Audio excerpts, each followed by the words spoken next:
जय श्रीमन नारायण। बात कर रहे हैं ज्वित पितृका व्रत के संबंध में। इस वर्ष 2025 का जो ज्वित पितृका व्रत निर्णय है पंचांग का, यह जो पंचांग का निर्णय है यह सबको संशय में डाल दिया है। क्योंकि ज्वित पितृका व्रत की जो कथा कहती है, अगर उसको हम मान रहे हैं तो कथा क्या कहती है? उपेस्य चाष्टमी राजन सप्तमी रहिता शिवा यस्या मुदयते भानुः पाराणं नवमी दिने। 34वां श्लोक है कथा का। और वही 35वां श्लोक क्या कहता है? वर्जनीया प्रयत्नेन सप्तमी सहिताष्टमी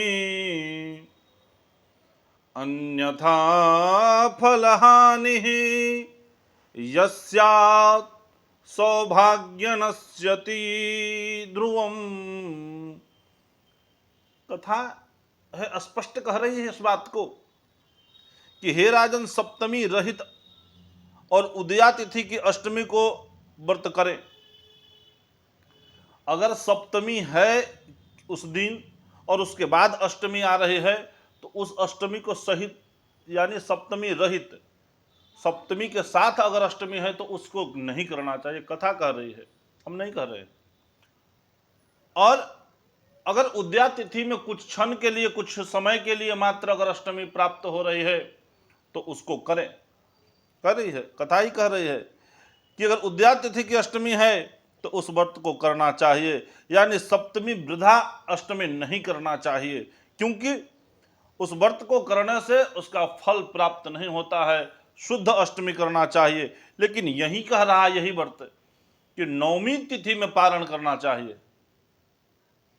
संशय में डाल दिया और यही विद्वान को समझ में नहीं आ रहा है, अपना मत कैसे कर रहे हैं। व्रत अष्टमी में करें लेकिन पारण नवमी में करें, सप्तमी वृथा अष्टमी न करें। यही बात है। इसी को लेकर के संशय भ्रम उत्पन्न हो गया है। तो स्पष्ट पंचांग कोई साधारण व्यक्तियों का लिखा नहीं है, पढ़े लिखे विद्वान व्यक्तियों का पंचांग लिखा है। और पंचांग की माने तो 14 सितंबर दिन रविवार को सप्तमी तिथि प्राप्त हो रही है। 7 दंड 2 पल्ला दिन के 8:41 तक, यानी सूर्य उदय स्पष्ट रूप से सप्तमी में हुआ है और कुछ समय तक भोग भी किया है सप्तमी। उसके बाद अष्टमी तिथि प्राप्त हो रहा है, तो इसको नहीं करना चाहिए, ऐसा लोगों का कहना है। लेकिन पंचांग कह रही है कि प्रातः 6:36 उपरांत ज्वित पितृका व्रतस्य का पारण कर लेना है। अगले दिन यानी 15 को, यानी अष्टमी में ही आप रहिए। और अगर अष्टमी की बात करते हैं तो अष्टमी 15 अगस्त को सोमवार के दिन 1 दंड 22 पल्ला प्रातः 6:26 तक है। 6:26 तक अष्टमी प्राप्त हो रहा है। और उसके बाद नवमी तिथि आ जा रही है। सूर्योदय की अगर बात करते हैं तो 15 तारीख को 5:54 में सूर्योदय हो रहा है। तो 5:54 में सूर्योदय हो रहा है और पारण हो रहा है 6:26 के बाद, यानी सूर्योदय अष्टमी में हो गया। तो कथा कह रही है, कथा क्या कह रही है? यस्यामुदयते भानुः, यस्यात् मुदयते यानी उद्या तिथि को मानो। उद्या तिथि में सूर्य उदय अगर अष्टमी को हो रही है तो उसको मानो, और नहीं तो इसका फल नहीं होगा। ऐसा करना चाहिए, शुद्ध अष्टमी में व्रत करना चाहिए। लेकिन अगर अगले दिन, अगर 16 तारीख को हम बात करते हैं, आगे जाएंगे तब समझ में आ जाएगा। 16 तारीख को अगर हम बात कर रहे हैं तो नवमी जो तिथि है यह 15 तारीख को ही यानी कि 4:24 में समाप्त हो रहा है। 4:24 में 9वीं समाप्त हो रहा है, 10वीं तिथि आ जा रही है और 10वीं तिथि में इसका पारण नहीं होता है।